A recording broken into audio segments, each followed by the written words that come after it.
Welcome into the cosy little edition of Extra Time. Just myself, Shaka Hislop, and Stuart Robson here today, but it does mean there will be more targeted questions. For Stuart, hopefully.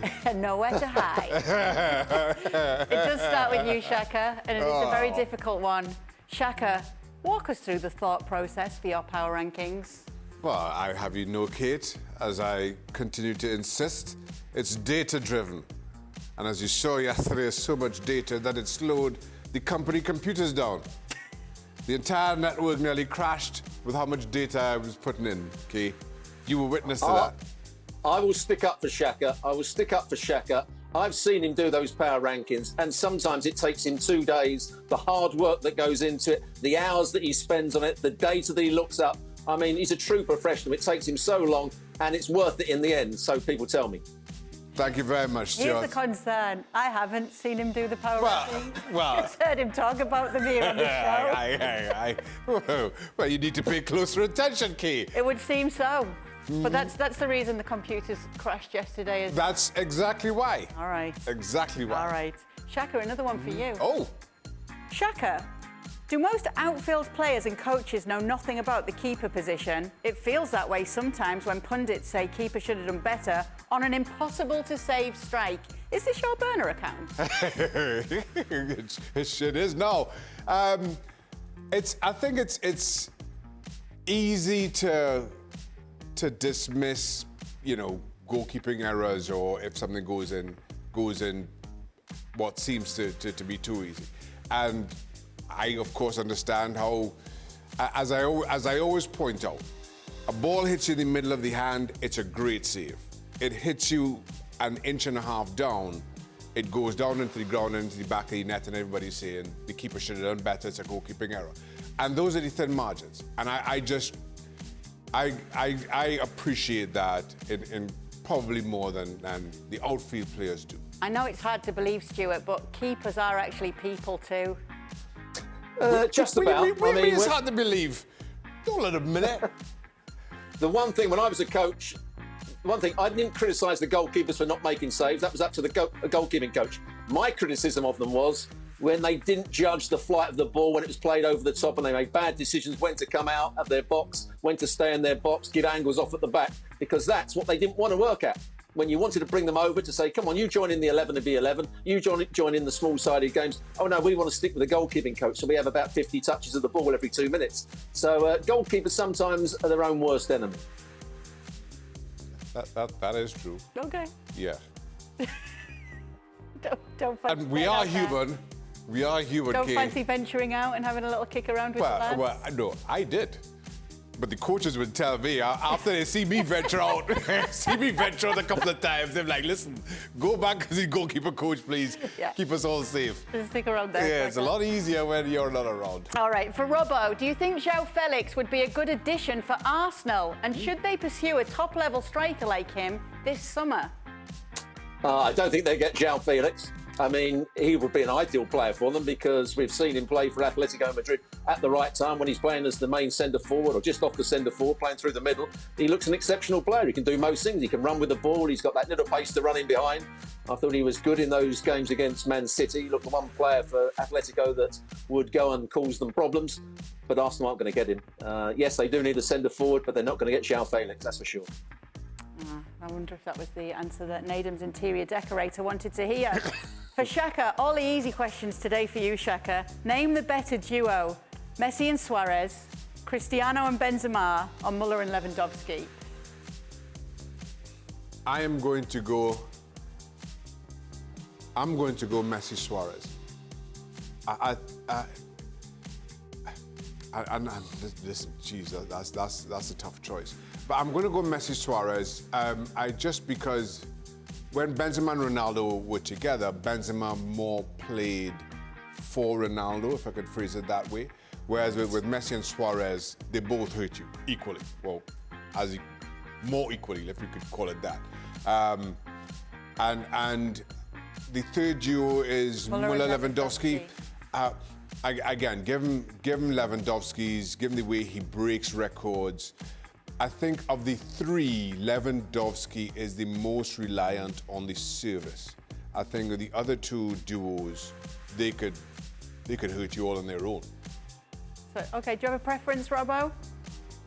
I'm going to go for Ronaldo and Benzema because they won the Champions League and they got to the very top and the pinnacle of the game by winning the Champions League on a couple of occasions, if not 3 occasions. So I'm going to go for them because they were excellent. And Shaka's right, Benzema played the second fiddle to Ronaldo, but it worked well, didn't it?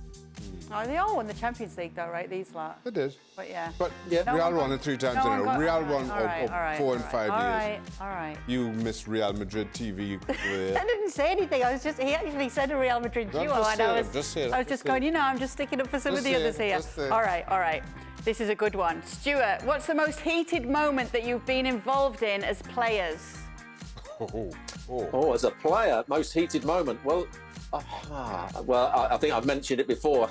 I got quite heated with the coaching team at Coventry, Bobby Gould and Phil Neal, and it ended up in a little bit of a fisticuffs, which is never a great thing to do when you're a player and you hit the assistant manager. So that was probably the most heated I ever got in football, and something I'm not proud of.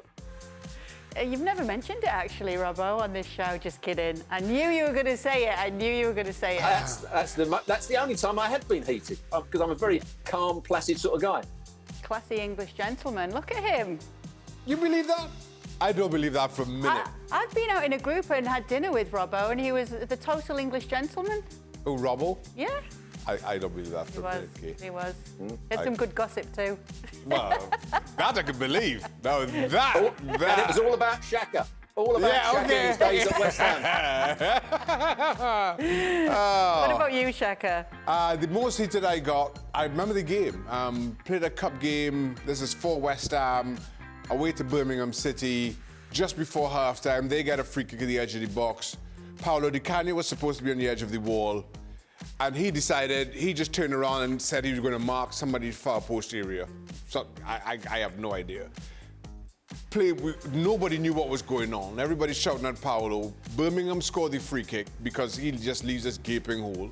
And then as we go back into the dressing room, I'm like, I'm thinking it had to be somebody else. So we check the ball because they put all the assignments up on the board before the game, and it was Paolo. And I just totally lost it. I mean, this was 2 minutes before halftime. And then Paolo, being Paolo, he then lost it. So now the two of us are going kind of crazy in the dressing room. Harry Redknapp and Les Seeley, the goalie coach, come and put me to sit down, and Les all but sits on me so I can't get back up.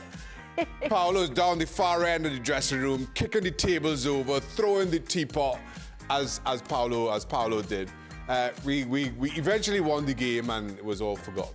It was forgotten. Kate, Absolutely was. No words afterwards. So As soon as the game finished, I went over to him, and we just kind of hugged and walked off, and part of the territory.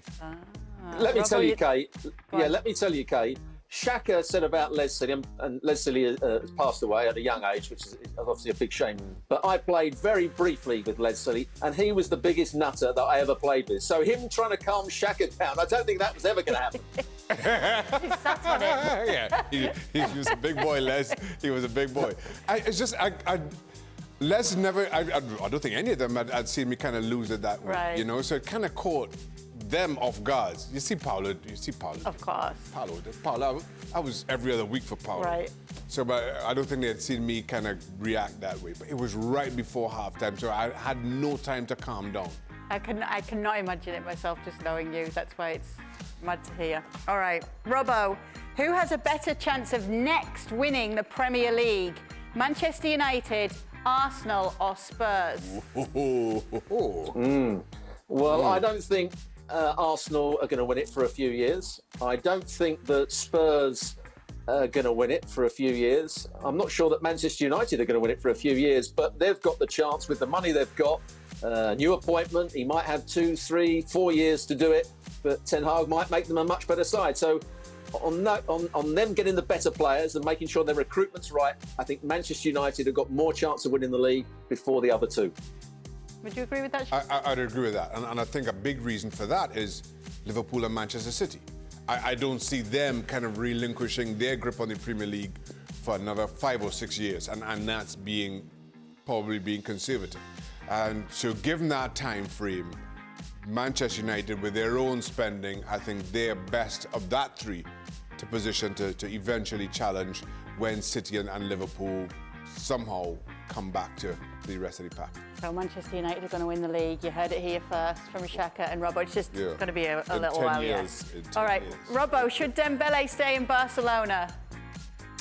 On the way he's playing in recent weeks, yes, he should. I think the manager now has faith in him. He's starting to produce his best football. I thought he was their best player in the last game I commentated on in their 1-0 defeat recently. I think he's found his form at last. He's staying fit. He looks as though he's going to create chances every time he gets on the ball. He's got that bit of pace to go past people. Now he's playing his best football. He might as well stay at Barcelona as long as they want to keep him. The last one says it's for you, Shaka, but I'll get you both on this because it's a good question. Is Man City against Liverpool the biggest rivalry in Premier League history? In Premier League history? Yeah, so we'll go back to '92, but is it the biggest rivalry in all that time? No, listen, I think, and when you talk rivalries, I think there has to be history to it. And right now, no question, they're two of the best teams that the Premier League has seen. No question. But just a lack of that historical context, I think you look back at some of the United and Liverpool tussles of old, United and Arsenal, and then it seems United involved in all, United and City, United and Chelsea. I just feel that this, as good as this tussle is, it just lacks that kind of history between the two clubs that some of the other rivalries did. Robbo? Well, in terms of quality, I think this is the best rivalry. These two sides are the absolute outstanding teams. They're playing great football. You can't pick them apart at the moment. So in terms of the quality of the rivalry, I would say it's the best. In terms of the aggression and whether they don't like each other, that's not the case at the moment. That's always been Manchester United against Liverpool, I would say. But things could change, you never know. The longer Yes. it goes on, Yes. it'll become that way. Very true, Kay. Anyway, thank you so much for your questions. You're welcome, Thank Kay. you so much for your answers. You're most welcome.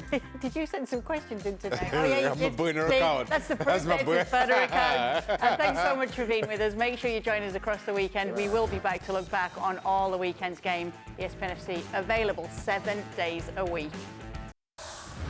Well, thank you very much for watching ESPN FC on YouTube. For more sports highlights and analysis, be sure to download the ESPN app. And for live streaming, premium content, and of course, ESPN FC 7 days a week, subscribe to ESPN+.